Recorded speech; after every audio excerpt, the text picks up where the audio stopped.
നാഥന്റെ ഇണക്കുരുവികൾ ഭാഗം 3.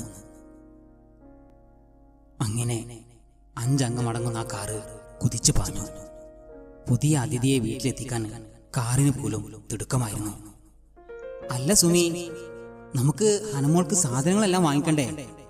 അതേ ഇക്ക, ഞാൻ പറയാൻ ഒരുങ്ങുകയായിരുന്നു. സുമി ഓരോന്ന് ആലോചിച്ചു. എന്റെ മോൾക്ക് ഒന്നും ഒരു കുറവ് വരുത്താൻ പാടില്ല. എല്ലാം നല്ലത് തന്നെ വാങ്ങിക്കണം. മജീദ് കാറ് വലിയൊരു മാളിന് മുന്നിൽ പാർക്ക് ചെയ്തു. ബാക്കിലിരുന്ന് 2 ഇക്കാക്കമാരോടും തമാശ പറഞ്ഞ് ചിരിക്കുന്ന ഹനുമോള് പുറത്തേക്കൊന്ന് നോക്കി. എന്തോ ചിന്തിക്കുന്ന പോലെ. ഉംറക്ക് പോവാനുള്ള ഒരുക്കത്തിനിടെ സാധനങ്ങൾ വാങ്ങാൻ ഉമ്മച്ചിയുടെയും ഉപ്പച്ചിയുടെയും കൂടെയാണ് അന്ന് ഹനുമോള് അവസാനമായി ഒരു മാളിൽ കയറി ഇറങ്ങിയത്. ആ കുഞ്ഞു മനസ്സ് ആ ചിന്തയിലാണെന്ന് തോന്നുന്നു. മോളെ ഇറങ്ങ്, എന്റെ മോൾക്ക് ഒരുപാട് സാധനം വാങ്ങിക്കാനുണ്ട്. മജീദ് ഹനുമോളുടെ കയ്യിൽ പിടിച്ചു. ഷാനും ഷെഹീനും സുമിയും ഒക്കെ ഹനുമോൾക്ക് വേണ്ടി സാധനങ്ങൾ സെലക്ട് ചെയ്യുന്ന തിരക്കിലാണ്. മോളെ ഇത് നോക്ക്, ഈ ഡ്രസ്സ് നല്ല ഭംഗിയില്ലേ, നിനക്ക് ഇഷ്ടായോ? സുമിയുടെ ചോദ്യം.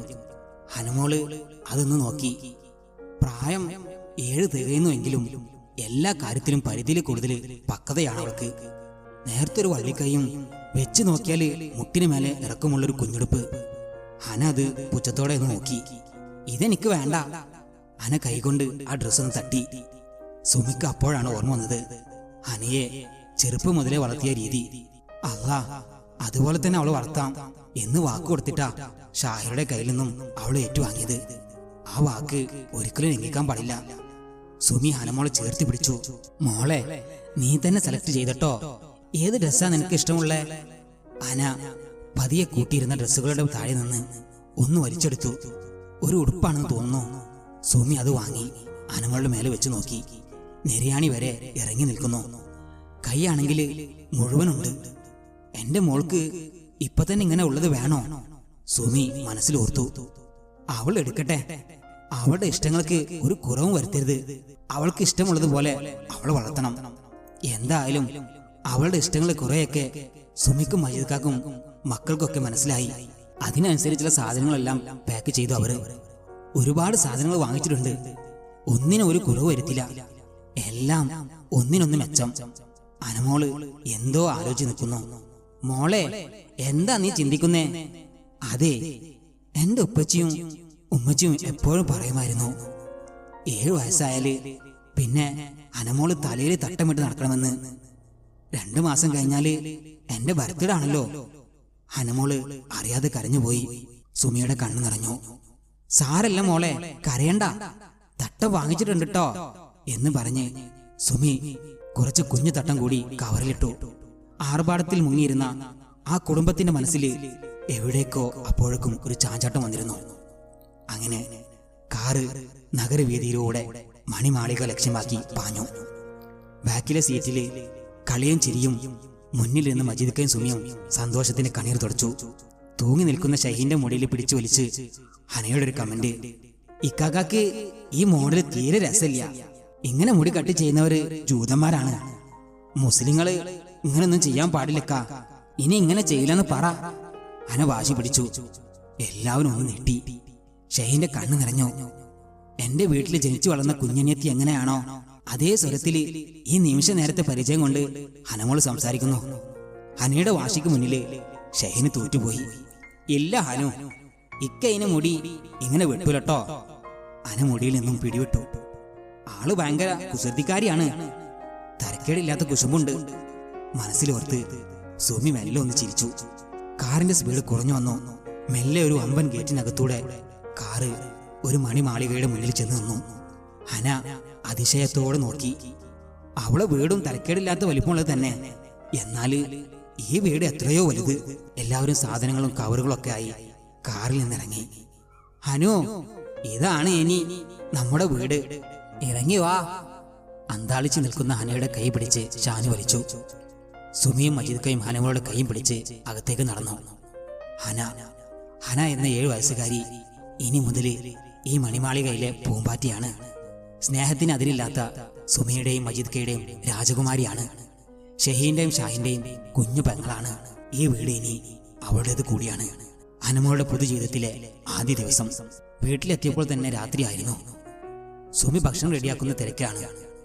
ഷാനും ഷഹീനും മജീദ്ക്കയും ഹനുവിന് റൂം ശരിയാക്കുന്നു. സുമിയുടെയും മജീദ്ക്കയുടെയും ഓർഡർ, ഹനുമോൾ ഞങ്ങളുടെ അടുത്ത് കിടന്നോട്ടെ, അവളുടെ സാധനങ്ങളെല്ലാം ആ റൂമിലെ ഷെൽഫിൽ തന്നെ വെക്കണം, അപ്പുറത്ത് റൂമിലുള്ള ഒരു കട്ടിലെടുത്ത് ഈ റൂമിലിടണം, ഹനുമോൾക്ക് അതിൽ കിടക്കാം. അങ്ങനെ എല്ലാം തകൃതി നടക്കുന്നു.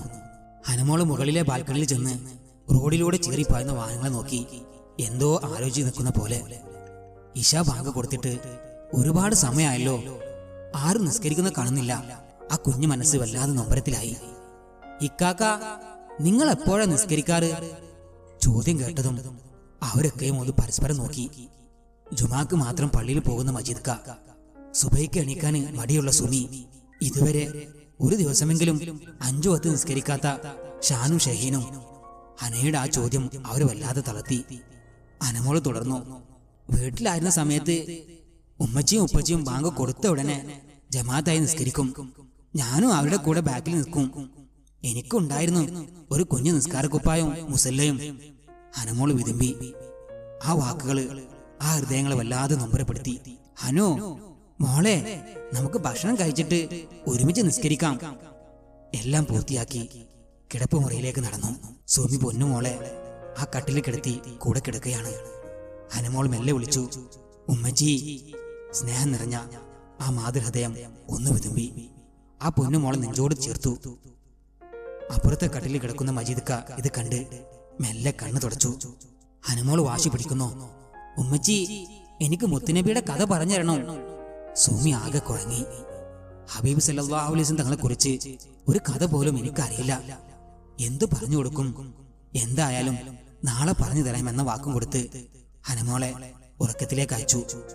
ആ പൊന്നുമോളെ കവളിലൊരു ഉമ്മയും കൊടുത്ത് മനസ്സില്ലാ മനസ്സോടെ സുമി എണീറ്റ് മജീദ്ക്കയുടെ അടുത്ത് പോയി കിടന്നു.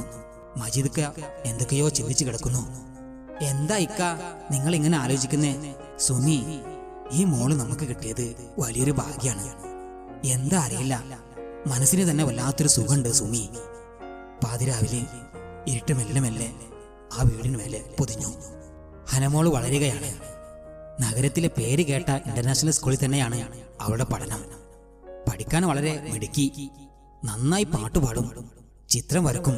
കുറച്ചു നാളായുള്ളെങ്കിലും കൂട്ടുകാർക്കും അധ്യാപകർക്കും ഒക്കെ ഹന കണ്ണിലുണ്ണിയാണ്. അവളുടെ സംസാരത്തിനും കുസൃതിക്കും മുന്നിൽ ആരും വീണു പോകും. മജീദ് ഖാന്റെ ആ മണിമാളികയിൽ വല്ലാത്തൊരു മാറ്റം. സുബൈ ബാങ്ക് കേട്ട് ശീലമില്ലാത്ത ആ വലിയ വീട്ടില് സുബൈക്ക് മുന്നേ തന്നെ വെളിച്ചം പരന്നു തുടങ്ങും. പള്ളിയിലെ എല്ലാ നിസ്കാരത്തിലും മുന്നിലെ സോഫിൽ തന്നെ മജീദ് ഖയും മക്കളും ഉണ്ടാകും. സദാസമയവും സിനിമയും സീരിയലും നിറഞ്ഞു നിരുന്ന ലിവിംഗ് റൂമില് ഇപ്പോൾ ബുർദയുടെയും മധു വരികളുടെയും ഈരടികൾ കേൾക്കാൻ കഴിയും. ഒഴിവു സമയം ടിവിക്ക് മുന്നിലിരുന്ന സുമി ഇപ്പോൾ ഒഴിവ് കിട്ടുമ്പോൾ ചരിത്ര പുസ്തകങ്ങൾ വായിക്കാനുള്ള തിടുക്കത്തിലാണ്. ഉപ്പയും ഇക്കാക്കമാരും പള്ളിയിൽ പോകുമ്പോൾ ഉമ്മയും മോളും വീട്ടിൽ നിന്ന് ഒരുമിച്ച് നിസ്കരിക്കുന്നു. പാശ്ചാത്യ പ്രമാണിത്വത്തിനിടക്ക് അള്ളാഹുവിനെ മറന്നുപോയി ഇരുളടഞ്ഞ ആ വീട്ടില് നാഥന്റെ അനുഗ്രഹ പ്രകാശം പരന്നിരിക്കുന്നു. വീട്ടിൽ എപ്പോഴും ആരെങ്കിലൊക്കെ ആയിട്ട് ഉണ്ടാവും.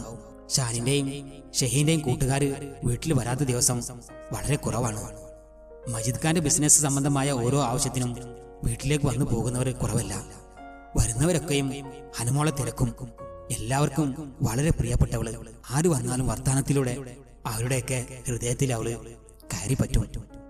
ഇൻഷാ അല്ലാഹ് കഥയുടെ ബാക്കി ഭാഗം തുടരും. അസ്സലാമു അലൈക്കും വറഹ്മത്തുള്ളാഹി വബറകാതുഹു.